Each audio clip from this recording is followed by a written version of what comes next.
Hello and welcome to our channel Sangeeta teacher. बच्चों, आज हम अपने टेक्स्ट बुक का लास्ट लेसन लर्न करेंगे, 28th लेसन, फुलपाखरू आणि मधमाशी।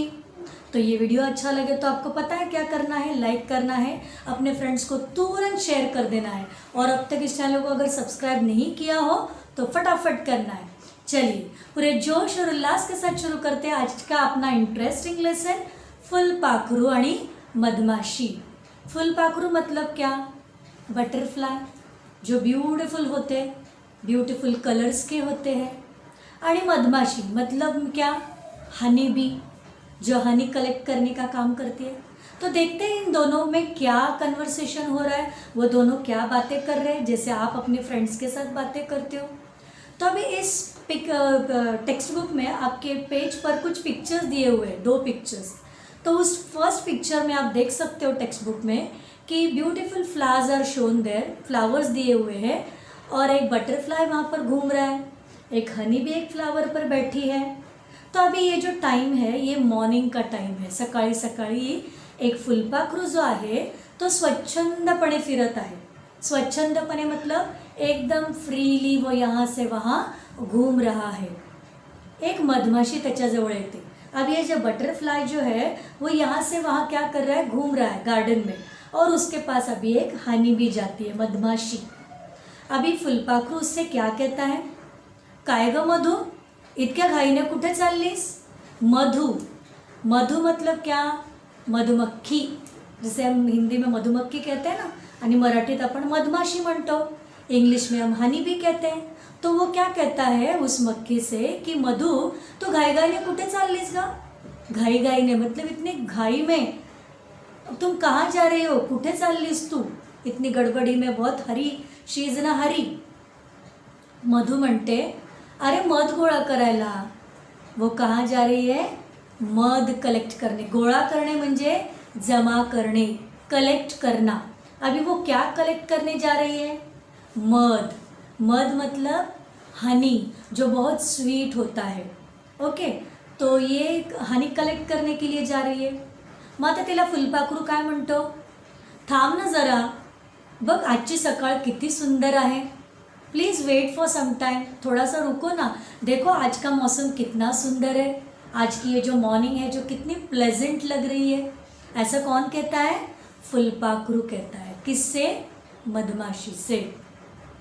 मग ती मधु म्हणते हो रे, तिकडचं कारंज बघ कसं थुई थुई नाचतंय। कारंज, कारंज मतलब जो फाउंटेन होता है, आपने देखा होगा मोस्टली गार्डन्स में, मतलब पार्क्स में बीचों बीच सेंटर में से फाउंटेन लगाया जाता है, जिसमें से पानी ऐसे स्प्रिंकल होता है, और वो उसमें लाइट्स भी होते हैं। कभी कभार वो जो पार्क वाले जो इंचार्ज जो होते हैं वो उसमें क्या करते हैं, सॉन्ग भी फिट कर देते हैं, ऑडियो। तो जब वो स्प्रिंकल जो होता है पानी, फाउंटेन, तो वो ब्यूटीफुल लाइट में दिखता है, और वहाँ पे ब्यूटीफुल सॉन्ग भी प्ले किया जाता है जो बहुत सुंदर दिखता है। तो क्या कहती है मधु फुलपाखरू से कि देखो ना कितना सुंदर है यहाँ पे, ते कारंज कसं नाचतंय, थुई थुई नाचतंय। थुई थुई नाचणे म्हणजे काय? आनंदाने नाचणे। थुई थुई मतलब एक्चुअली डांस करते समय जो आवाज़ आती है तो उसे एक्चुअली थुई थुई कहा जाता है, पर यहाँ पे हम क्या कहेंगे, वो आनंद के साथ वो जो पानी जो है, फव्वारा जो है वो डांस कर रहा है, नाच रहा है। मग फुलपाखरू तिला म्हणतो बागेतली फुलझाडं किती सुंदर दिसत आहे, फुलांचा सुवास सगळीकडे दरवळतोय। पार्क में जो फ्लावर्स जो है ब्यूटीफुल कलर्स के, डिफरेंट कलर्स के फ्लावर्स है, डिफरेंट टाइप्स के फ्लावर है। तो वो क्या कहता है कि किती सुंदर आहेत ती फ्लावर्स, आणि त्याचा जो वास आहे, त्याचा जो सुवास आहे, सुवास, वास म्हणजे गंध, फ्रॅग्रन्स, सुवास, सु म्हणजे चांगला, चांगला वास, मतलब अच्छी जो खुशबू है, जो फ्रैग्रेंस जो है फ्लावर्स की, वो सब जगह पे क्या हो रही है, स्प्रेड हो रही है। दरवळणे म्हणजे काय? पसरणे। आपण जेव्हा पार्कमध्ये जातो, तुम्ही बऱ्याचदा गेले असणार ना, मम्मीशी हट्ट करून पार्कमध्ये घेऊन जा। मग त्यावेळेला पार्कमध्ये गेल्यानंतर आपल्याला दिसतं की तिथे वेगवेगळी फुलं असतात, त्याचा मस्त सुगंध जो असतो फुलांचा तो सगळीकडे पसरतो पूर्ण पार्कमध्ये। मग या पार्कमध्ये सुद्धा जिथे बटरफ्लाय आणि मधमाशी आहे तिथे सुद्धा सगळीकडे तो सुंदर वास असा पसरलेला आहे. मग मधू म्हणते, मंद वारा सुटला आहे, कसं छान वाटतंय, पण मला थांबायला वेळ नाही आहे. It's really a pleasant atmosphere, but I have no time to wait to enjoy this moment और to enjoy this pleasant atmosphere. वो कहती है, पण मला थांबायला अजिबात वेळ नाही आहे. शी इज़ सो बिजी भी है भाई वो, उसको टाइम नहीं है. उसको क्या कलेक्ट करने जाना है, हनी कलेक्ट करने जाना है, इसीलिए वो क्या कहती है की मला थांबायला वेळ नाही आहे. मग आता फुलपाखरू काय म्हणतो, थांब थोडा वेळ, आपण या गुलाबाच्या फांदीवर बसून जरा गप्पा मारूया. वो अभी उसकी फ्रेंड आहे ना, मधमाशी त्याची फ्रेंड आहे फुलपाखरूची. मग तो फ्रेंडला काय करतोय, थांबायला सांगतोय. जैसे हम भी कभी कभार अपने फ्रेंड्स से जब बातें करनी होती है, जब अच्छा हमारा मूड होता है, तो we ask our friends to wait for some time. तो इसी तरह ये फुलपाखरू भी उस मक्खी से कह रहा है कि थाम ना थोड़ा वेळ. हम क्या करेंगे, ये जो रोज़ का जो प्लांट है उसकी जो फांदी है, फांदी मतलब ब्रांच, तो उस ब्रांच पे बैठकर हम थोड़ी सी बातें करेंगे, थोड़ी गपशप लड़ाएंगे. मधू म्हणते, नको रे बाबा, इकडे तिकडे तुझ्यासारखा मजेत वेळ घालवायला मला सवड नाही आहे. बोलते, नहीं बाबा नहीं, यहाँ वहाँ टाइम पास करने मतलब टाइम पास करने के लिए मुझे टाइम नहीं. जैसे तुम अभी एन्जॉय कर रहे हो, you are freely flying from one place to another, I have no time. मला सवड नाही आहे. सवड म्हणजे काय, वेळ. माझ्याकडे तेवढा वेळ नाही आहे मजेमध्ये टाईमपास करायला. Enjoying freely, I have no time. मी सकाळपासून निघाली खरी, पण मध काही गोळा करून झालेलं नाही आहे. मैं सुबह से निकली हूँ.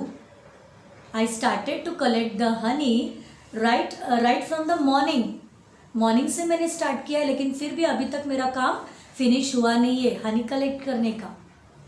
फुलपाखरू म्हणते, मध गोळा करण्याचं काम कुणी दिलं तुला, हू गेव यू दिस वर्क. तुला कुणी सांगितलं आहे का की go and just collect the हनी. तुला कोणी दिलं आहे, अपॉइंट केलं आहे तुला त्याच्यासाठी. मधू, आमच्या राणी माशीनं दिलं आहे. तिची राणी माशी आहे. तर ही राणी जी आहे माशी, राणी म्हटलं आहे तिला, क्वीन म्हटलेलं आहे. तर त्या क्वीनची ऑर्डर आहे, क्वीनला हनी पाहिजे. मग त्या क्वीनने काय सांगितलं आहे, राणी माशीने या मधमाशीला की मध गोळा करून आण. आणि मग म्हणून ही आता चालली आहे मध गोळा करायला. मग आता फुलपाखरू म्हणत आहे, अगं तरी पण तुला थोडा वेळ घालवायला काय हरकत है, लेकिन क्या प्रॉब्लम है, थोड़ा टाइम तो तुम स्पेंड कर सकती हो मेरे साथ, बातें कर सकती हो, then you can go to your work. हरकत असणे म्हणजे ऑब्जेक्शन असणे. मधू म्हणते, तुझं मन मोडायला मला वाईट वाटतंय मला, पण करणार काय, काम तर कोणाला चुकलेलं नाही बाबा. मतलब मुझे तुमको ना कहने के लिए मुझे बुरा लग रहा है. I am feeling very sorry that I am denying to spend quality time with you, पर क्या करूँ, काम तो करना पड़ेगा, पेट के लिए करना पड़ता है सभी को काम. जैसे आपके पेरेंट्स भी जाते हैं, सुबह जाते हैं, शाम को आते हैं, काम करते हैं. After doing a work then they get money, तभी आप लोग अच्छे से सर्वाइव करते हो, 2 वक्त का खाना अच्छी तरह से खाते हो. इसी तरह ये जो मधुमाशी है, मधुमक्खी है, उसका भी काम क्या है, हनी कलेक्ट करना. तो इसीलिए वो क्या कहती है कि काम कोणाला चुकलेलं आहे का, everyone has to do the work. उसकी इच्छा हो या ना हो, उसे तो करना ही पड़ता है. फुलपाखरू म्हणत आहे, काय ग, एवढा मध गोळा करून तुला काय मिळणार आहे, क्या मिलने वाला है तुमको, इतना तुम सारा हनी कलेक्ट करोगी तो तुमको क्या मिलेगा इसमें से. Are you going to get some amount of honey to you, और या और कुछ मिलने वाला है तुमको. शेवटी ते माणसांचं धन ना, it is a property of human being. धन म्हणजे काय, वेल्थ, संपत्ति. आफ्टर ऑल तुम जो भी हनी कलेक्ट करोगी वो तो तुम्हारे काम का तो है नहीं, तुम्हें तो मिलेगा नहीं. आफ्टर ऑल ये किसे मिलने वाला है, ह्यूमन बींग्स को मिलने वाला है. They are going to enjoy the delicious and the sweetest honey. ऐसे कौन कह रहा है, फुलपाखरू. आता मधू त्याला काय रिप्लाय करते, असं कसं, आम्हालाही मध लागतोच ना. मध किती औषधी आहे आणि किती उपयोगी पडते ते तुला माहीत आहे. अभी वो कहती है कि क्यों नहीं, हमारे लिए भी तो यूज़फुल है वो, क्योंकि दिस हनी इज़ अ मेडिसिनल, ये मेडिसिन में काम आता है। इतना ही नहीं, जब भी हमें कभी बर्न होता है, जब भी हमें कुछ चटका लगता है, बर्न होता है थोड़ा सा, तो हम क्या करते हैं, तुरंत उस पर हनी लगा देते हैं। तो हनी लगाने से क्या होता है, जो बर्निंग जो होता है वो स्टॉप हो जाता है। इतना ही नहीं, अगर हमें कफ है, कोल्ड है, at that time also we have that honey, वो हम क्या करते हैं, उसको टर्मरिक के साथ मिक्स करके हम उसे पी जाते हैं या चाटते हैं उसे, तब हमारा जो कफ होता है, खांसी जो होती है वो कम होती है। तो इसलिए उसने क्या कहा है कि ये मध कसं आहे, औषधी आहे, इट्स अ मेडिसिन मिळतं आहे आणि किती उपयोगी पड़तं ते तुला माहीत आहे। यू नो दैट कि कितने चीज़ों में इसका इस्तेमाल होता है, बहुत से फूड आइटम्स में इसका यूज़ किया जाता है, मेडिसिन में इसका यूज़ किया जाता है। ऐसा वो फुलपाखरू से कह रही है, बटरफ्लाई से। फुलपाखरू म्हणते हो, मधात औषधी गुण असतात, हे खरं आहे का ग? इज इट ट्रू कि जो मध में जो है, जो हनी जो है, उसमें कोई भी डिसीज़ क्योर करने की ताकत है या पावर है उसके अंदर? ऐसा कौन कह रहा है? फुलपाखरू कह रहा है की खरंच त्याच्यामध्ये आहे का असं गुण? Really does that honey have a quality to cure the burning spot या और कुछ चीज़ें? मधु म्हणते अरे मध हा औषधीच आहे, ये मेडिसिन के तौर पर ही इसका इस्तेमाल किया जाता है। फुलपाखरू म्हणते मध मला खूप आवडतो, पण माझ्याशी गप्पा मारायला तुला वेळ नाही, हे मात्र मला बिल्कुल आवडत नाही। अच्छा, now he understood the importance of honey, the use of honey, कि बहुत से मेडिसिन में इसका यूज़ होता है। Even those people, those who want to reduce their weight, कुछ लोग जो ऐसे होते हैं, हेफ्टी होते हैं, थोड़े से मोटे होते हैं, तो उनको उनका वेट रिड्यूस करने के लिए भी वो क्या करते हैं, सुबह सुबह पानी में जो लुकवार्म जो वाटर होता है, मतलब गुनगुना, मतलब ना ज़्यादा गर्म ना ज़्यादा ठंडा, उसमें वो हनी डालकर वो पानी पी जाते हैं। तो ये भी देखो गुणकारी है, इसका भी यूज़ है। तो वो क्या कहता है बटरफ्लाई कि मला मध खूप आवडतं, इट्स स्वीट ना, वो तो सभी को पसंद है, तो पण माझ्याशी तुला गप्पा मारायला वेळ नाही है ना, हे मला काही बिल्कुल आवडत नहीं है। मुझे अच्छा नहीं लग रहा है कि तुम मेरे से बात नहीं कर रही हो, तुम्हें खाली घाई है काम करने की, ये मुझे पसंद नहीं आ रहा है, आई डोंट लाइक इट। मग आता शेवटी काय म्हणते मधु, कामात मग्न राहणं यात सुद्धा आनंद असतो, बिझी रहना, बिज़ी रहने में भी एक प्रकार का आनंद है, उसमें भी एक प्रकार की खुशी मिलती है। काम करते रहना, कंसिस्टेंटली कंटिन्यूसली काम करना, इसमें एक प्रकार की खुशी है, ताकि जो बुरे विचार हमारे मन में जो आते हैं वो नहीं आ सकते। नेगेटिविटी जो होती है ना, वो बिल्कुल आ नहीं सकती है हमारे मन में, क्योंकि हम कंटिन्यूसली काम कर रहे हैं। So it gives also a happiness. तुझंच बघ ना, तुझ्यासारख्या सुंदर फुलपाखराला बघून किती आनंद होतोय। अभी वो कहते कि तुम्हारा ही एग्जाम्पल देखो, you R such a beautiful butterfly, your wings are so beautiful, it's a tender, मतलब इतने कोमल होते हैं, इतने सुंदर होते हैं। आप लोगों ने देखा है क्या बटरफ्लाई को कभी? उसके जो विंग्स होते हैं कितने ब्यूटीफुल कलर्स होता है, वाव, डिफरेंट डिफरेंट कलर्स होते हैं। तो वो कहते हैं कि तुमको देखकर सबको खुशी मिलती है कि नहीं? तो इसीलिए इतरांच्या डोळ्यांना तू सुख देतोस।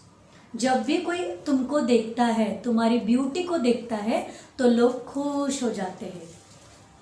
हे ही तू करत असलेलं कामच आहे की, ये भी तो काम है तुम्हारा, लोगों को खुश करना, that you are doing very well. देखा, वो उसकी तारीफ कर रही है।